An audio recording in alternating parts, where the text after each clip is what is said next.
PM Modi ने राहुल गांधी का नाम एक बार भी नहीं लिया, लेकिन भरपूर सुनाया।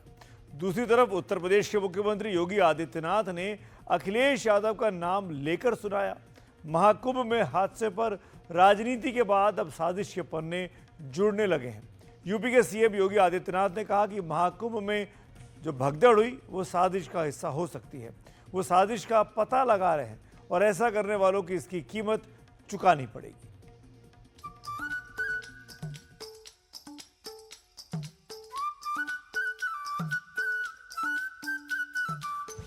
खोया पाया केंद्र ही लोगों को तो नहीं मिल रहा है, जो खोया पाया केंद्र था उसको भी लोग पा नहीं पा रहे, ढूंढ नहीं पा रहे।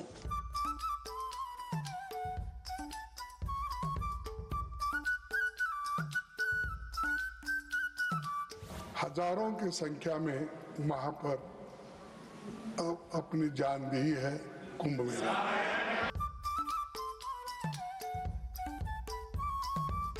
कांग्रेस अध्यक्ष का यह कहना कि प्रयागराज कुंभ में मौनी अमावस्या के दिन हजारों लोग मर गए। कांग्रेस देश की जो सबसे पुरानी पार्टी है, उसके अध्यक्ष से अपेक्षा की जाती है कि वो एक मर्यादित बयान देश की संसद में रखें। शरारत, झूठ, दुष्प्रचार, साजिश, गिद्ध दृष्टि, सनातन की सुपारी, लीडर नहीं रीडर, ये वो शब्द हैं जिनके इस्तेमाल से उत्तर प्रदेश के मुख्यमंत्री योगी आदित्यनाथ ने ये बताने की कोशिश की कि कैसे संसद में बैठकर उनके विपक्षी सरासर झूठ बोल रहे हैं। इनकी उस गिद्ध दृष्टि की ओर भी सबका ध्यान आकर्षित करता है, जो लगातार इस महाकुंभ के खिलाफ पहले दिन से दुष्प्रचार कर रहे हैं। इनका ये बयान न केवल सनातन धर्म पर प्रहार है, बल्कि निंदनीय भी है और शर्मनाक भी। 29 जनवरी को मौनी अमावस्या के दिन हुई भगदड़ पर राज्यसभा में मल्लिकार्जुन खड़गे और लोकसभा में अखिलेश यादव ने उत्तर प्रदेश की योगी सरकार को घेरा। लोकसभा में अखिलेश यादव ने आरोप लगाया कि मौनी अमावस्या के दिन सही मुहूर्त में संतों का स्नान नहीं हुआ, तो जवाब योगी ने दिया। शाही स्नान करते हैं, उसमें नक्षत्रों के हिसाब से जो सहयोग बनता है वही शाही स्नान का मुहूर्त होता है।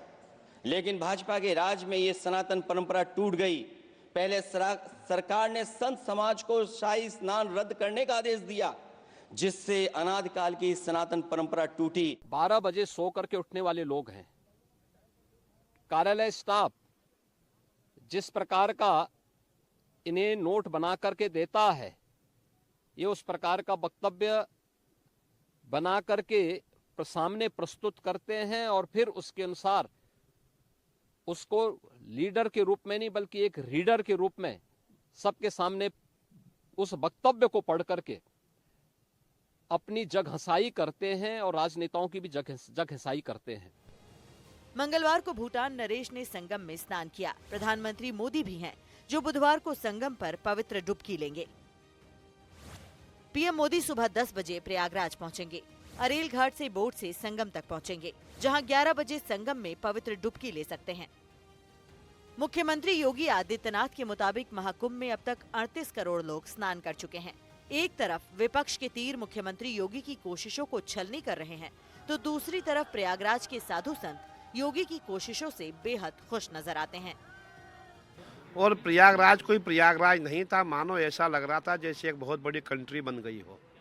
करोड़ों की संख्या में श्रद्धालु का यहाँ होना दर्शाता है कि जितने सनातनी है सब जाग चुके हैं। अब सनातन को कोई खतरा नहीं है।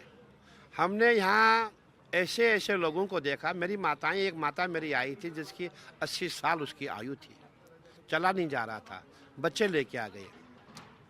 एक पुरुष यहाँ था जिसकी उम्र 90 साल थी। मैंने कहा भाई क्यों आए? अरे बोले गुरुजी बहुत ज़रूरी है, 140 साल के बाद ये महाकुंभ आया है। हमने देखा कि पूरा आस्था का सैलाब था। मुख्यमंत्री योगी आदित्यनाथ ने जो इशारा किया है, उससे लगता है कि महाकुंभ में भगदड़ के पीछे साजिश थी। तो सवाल है कि ये साजिश किसने की होगी, ये साजिश कहां रची गई होगी? इस साजिश को कैसे अंजाम दिया गया। यूपी के सीएम योगी की बातों से साफ है कि अगर महाकुंभ भगदड़ में साजिश को वो बेपर्दा करने में जुट गए हैं, तो फिर साजिश रचने वालों का क्या अंजाम होगा, ये आप योगी से ही सुनिए। एनडीटीवी इंडिया की रिपोर्ट।